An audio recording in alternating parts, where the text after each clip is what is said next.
ఓం సాయిరామ్. బాబా భక్తులందరికీ కూడా నమస్కారం అండి. అందరూ కూడా సుఖంగా సంతోషంగా ఎప్పుడూ కూడా ఆనందంగా ఉండాలి అని చెప్పి ఆ బాబాగారి తరపున నేను కూడా మనస్ఫూర్తిగా కోరుకుంటున్నాను.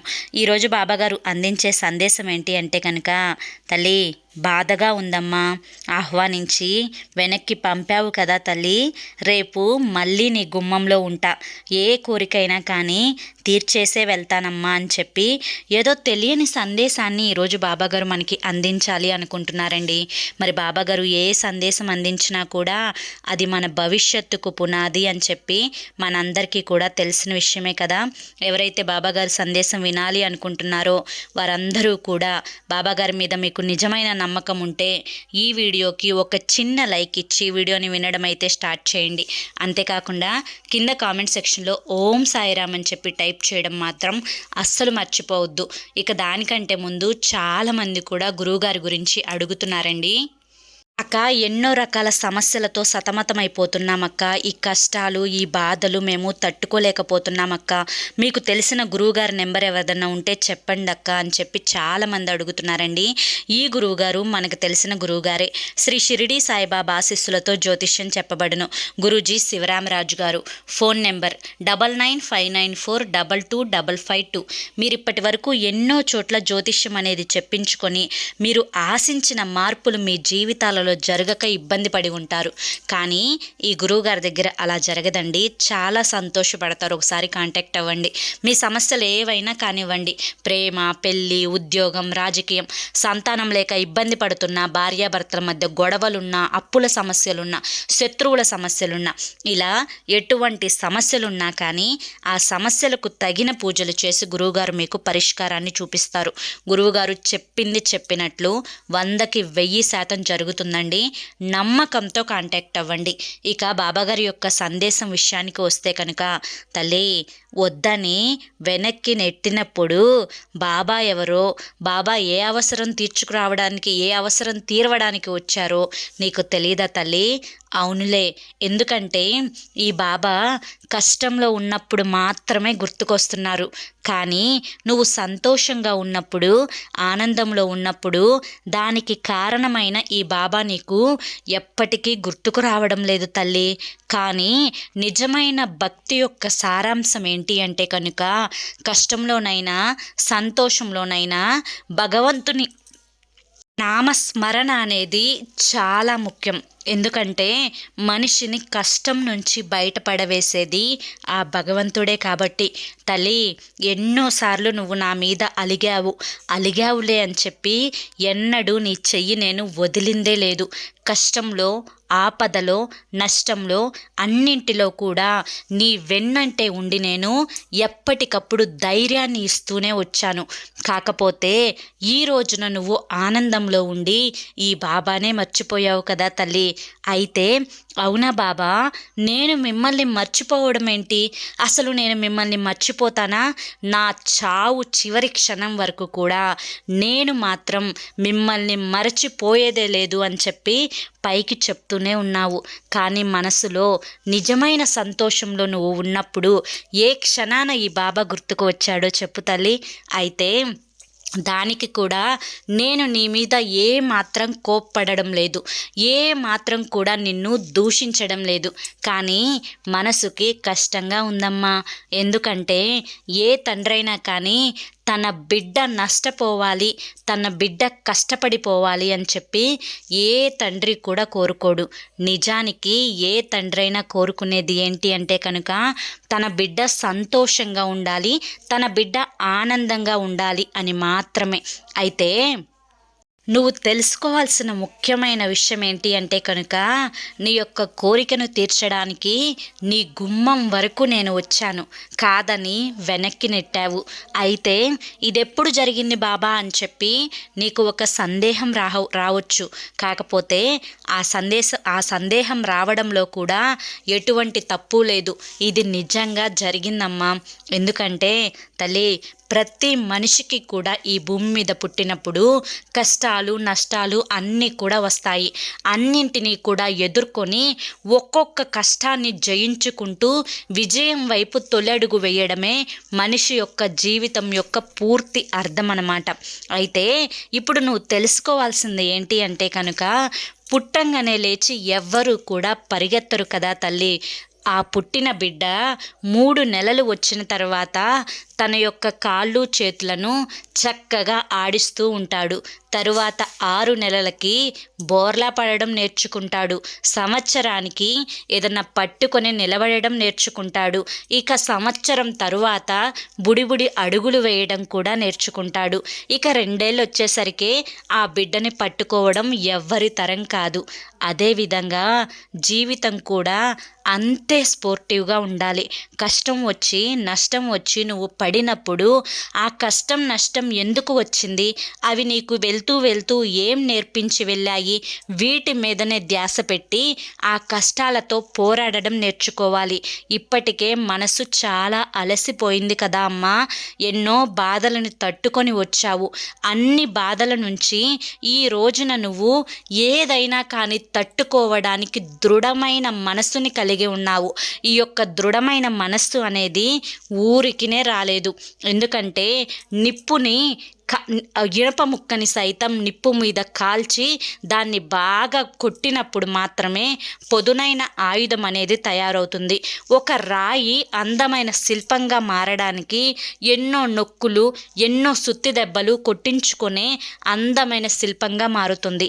అదేవిధంగా నీ జీవితంలో కూడా ఈ కష్టాలు బాధలు నష్టాలు నిన్ను ఒక అందమైన దృఢమైన మనిషిగా మార్చాయి. ఇక ఇప్పుడు నువ్వు ఏ పోరాటానికైనా కానీ సిద్ధంగా ఉన్నావు. మనసుని కొన్ని విషయాలలో కంట్రోల్ చేసుకోవడం చాలా ముఖ్యం తల్లి. ఒక్కొక్కసారి నీకు ఆవేశం అనేది తన్నుకొని వస్తుంది. అలా తన్నుకొని వచ్చినప్పుడు నీ పెదవుల నుంచి ఏం మాటలు వస్తున్నాయి, ఎవరిని నువ్వు దూషిస్తున్నావు, ఎందుకు ఇలా మాట్లాడుతున్నావు, ఇవి ఏవి కూడా ఆలోచన లేకుండా ఒక గుడ్డిగా నువ్వు ఎదుటి వారిని ఏ మాటైనా కానీ అనేస్తూ ఉన్నావు తల్లి. అనేటప్పుడు ఎవరిని అంటున్నావు, ఎందుకు అంటున్నావు, అవతల మనిషి నీ పగవాడైనా కానీ మాట మాట్లాడేటప్పుడు చాలా జాగ్రత్తగా ఉండాలి తల్లి. ముళ్ళుని ముళ్ళుతోనే తీయాలి అని చెప్పే సామెత నువ్వు వినే ఉంటావు కదా. అవతలి వారు నీ శత్రువులు అయినప్పుడు నిన్ను ఏ విధంగా దూషించి నిన్ను ఏ విధంగా వాళ్ళు తొక్కేసే ప్రయత్నం చేస్తున్నారు, ఇదే విధంగా మాటకి మాట ఎదురు నిలబడి నీతో పోరాడుతున్నారా? లేదు కదా. నీ వెనకే కదా తల్లి గోతులు తవ్వుతుంది. మరి ఆ గోతులు తవ్వే వాళ్ళకి నువ్వు ఇలా సూటిగా సమాధానం చెప్తే వాళ్ళు గోతులు తవ్వడంలో సక్సెస్ అయినట్టే. ఏంటి బాబా నాకేమీ అర్థం కావడం లేదు అనుకుంటున్నావా తల్లి? వాళ్ళు చేసే పనులు చాటున చేస్తూనే ఎదురుగా నిన్ను రెచ్చగొట్టే ప్రయత్నం చేస్తున్నారు. నలుగురిలో నిన్ను పిచ్చివాడిని, చెడ్డవాడిని, కోపిష్టివాడిని, పొగరుబోతువాడిని చేస్తున్నారు తల్లి. ఇది ఒక్కటి కూడా గ్రహించగలిగి నీ యొక్క మానసిక స్థైర్యాన్ని కూడా పలుకుకొని తెలివిగా దెబ్బ కొట్టే ప్రయత్నం చేయాలి తల్లి. నీ దగ్గర ఉన్న మంచి మనసు ఏంటి అంటే కనుక, ఇంటికి వచ్చినప్పుడు పగవారినైనా కానీ ప్రేమగా పలకరిస్తావు చూసావా. ఇది చాలా మంచి మనసు తల్లి. తల్లి నీ మనసుకి మెచ్చే ఈరోజు నేను మళ్ళీ మరొక్కసారి నీ గుమ్మంలోకి వచ్చి నుంచున్నాను. నువ్వు ఏ కోరిక అడిగినా కూడా తీర్చేసే వెళ్తాను. దానికోసం నువ్వు చేయాల్సిన పని ఏంటి అంటే కనుక, మొదట నువ్వు కోపాన్ని కంట్రోల్ చేసుకోవాలి. నీ ఎదురుగా ఏం జరుగుతున్నా కానీ, నీ ఎదురుగా నీకు నచ్చని పని జరుగుతున్నా, నచ్చని మాట జరుగుతున్నా, నచ్చని మనిషి నీకు నచ్చనట్లుగా ప్రవర్తిస్తున్నా, ఏది ఎలాగ ఉన్నా కానీ, ఏది ఏమైపోయినా కానీ, మొదటిగా నువ్వు తెలుసుకోవాల్సిన ముఖ్యమైన విషయం ఏంటి అంటే కనుక, నువ్వు కోపాన్ని కంట్రోల్ చేసుకోవాలి. ఇక రెండవది ఏంటి అంటే కనుక, నిన్ను నువ్వు ప్రేమించుకోవడం నేర్చుకోవాలి. ఎవరి కోసం ఎవరినో ప్రేమిస్తున్నావు తల్లి. ఏం జరుగుతుంది నీ విషయంలో? నిన్ను ప్రేమించేవారు ఎవరైనా ఉన్నారా? నువ్వు తిన్నావా లేదా అని ఎవరైనా కానీ, అది నీ బంధమైనా కానీ, నువ్వు తిన్నావా లేదా, పడుకున్నావా, ఒంట్లో ఎలా ఉంది ఆరోగ్యం ఎలా ఉంది, ఇవి ఏవి కూడా పట్టించుకోకుండా ఎవరి సుఖాన్ని వాళ్ళు చూసుకుంటున్నప్పుడు ఎవరి కోసమో నీ యొక్క తాపత్రయం ఎందుకు, ఎవరి కోసమో నీ యొక్క ఆలోచన ఎందుకు, ఎవరి కోసమో నీ యొక్క హడావుడి దేనికి? ఇవన్నీ కూడా జీవిత సత్యాలే కదా నీ విషయంలో జరుగుతున్నవి. కనుక వాటన్నింటినీ కూడా కంట్రోల్ చేసుకోవాలి. వాటినే ఎమోషన్స్ అంటారు.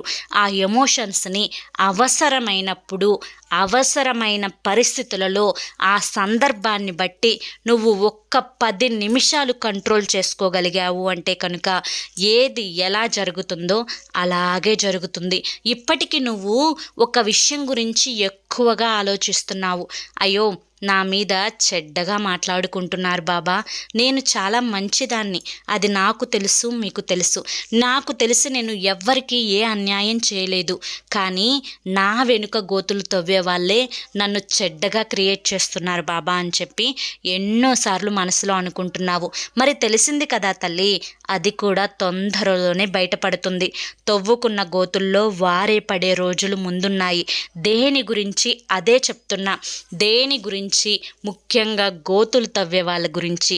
అది నీ ఇంట్లో వారైనా కానీ ఆలోచించడం మానేసే. రెండవ మాటగా చెప్తున్న మాట ఏంటి అంటే కనుక నిన్ను నువ్వు ప్రేమించుకో, నీ గురించి నువ్వు ఆలోచించుకో, నీ ఆరోగ్యాన్ని నువ్వు చూసుకో, నువ్వు చేయాల్సిన పని మీద నువ్వు శ్రద్ధ పెట్టుకో, దాన్ని ఎలా సక్సెస్గా నువ్వు పూర్తి చేయగలవు అని దాని గురించి ఆలోచించుకో. ఇవన్నీ కూడా నువ్వు చేసుకున్నప్పుడు నీకంటూ ఒక గొప్ప స్థాయి అనేది ఏర్పడినప్పుడు నిన్ను చూసి నవ్విన వారు, నిన్ను చూసి హేళనగా మాట్లాడుకున్న వారు సైతం ఖచ్చితంగా తల దించుకునే రోజు, వారి ముందు నువ్వు తల ఎత్తుకునే రోజు తప్పకుండా వస్తుంది అని చెప్పి గమనించుకో తల్లి. ఇక మూడవ మాటగా నేను చెప్పాలి అనుకుంటున్న మాట ఏంటి కనుక ప్రయత్నం. తల్లి, నువ్వు నన్ను ఒక సమస్యను తీర్చమని చెప్పి అడుగుతున్నావు, ఈ కష్టం నుంచి బయటపడవేయమని చెప్పి అడుగుతున్నావు.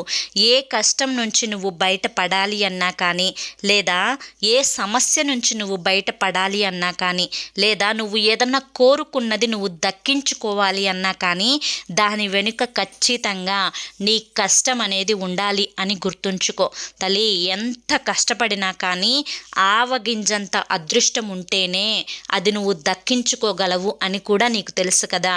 ఆ ఆవగింజంత అదృష్టాన్ని నేను నీకు ఇస్తున్నాను. మరి దానికోసం ప్రయత్నం మాత్రం నువ్వే చేయగలవు తల్లి.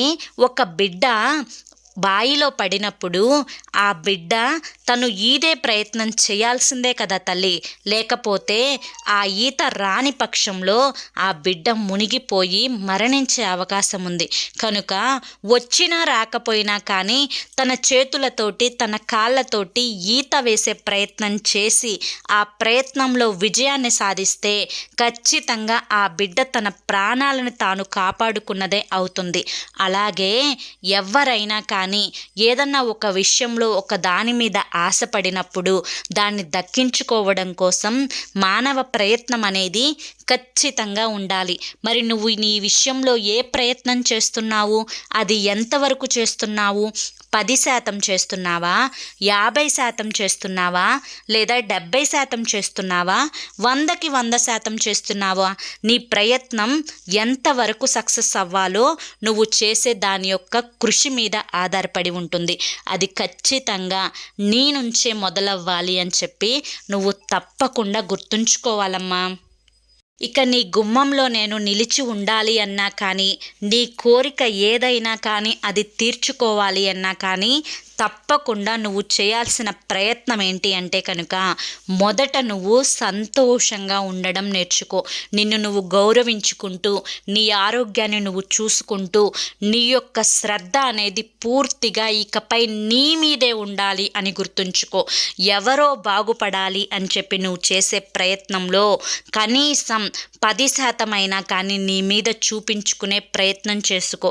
ఎందుకంటే ఈ భూమి మీద నీ మీద ప్రేమ చూపించేవారు ఎవరన్నా ఉన్నారు అంటే కనుక అది కేవలం నువ్వు మాత్రమే అని చెప్పి గుర్తుంచుకో. కనుక నీ యొక్క సంతోషం నాకు చాలా ముఖ్యం. ఇప్పటికే ఎన్నో సందేశాల రూపంలో నిన్ను మానసికంగా కృంగిపోకుండా ఎప్పటికప్పుడు నిన్ను ఓదారుస్తూ నీకు ధైర్యాన్ని ఇస్తూ మంచి చెడు ఏంటో తెలుపుతూ నలుగురి మనస్తత్వాలు ఎలా ఉంటాయో నేర్పుతూ సమాజంలో ఎలా మనుగడవ్వాలో చెప్పి తెలుపుతూ ఏది ఏం కావాలి అన్నా కానీ ఏం చెయ్యాలి అని చెప్పి ఒక తండ్రిగా ఎప్పటికప్పుడు నీకు నేర్పిస్తూనే ఉన్నాను. నీకు కావలసినవన్నీ కూడా చూస్తూనే ఉన్నాను.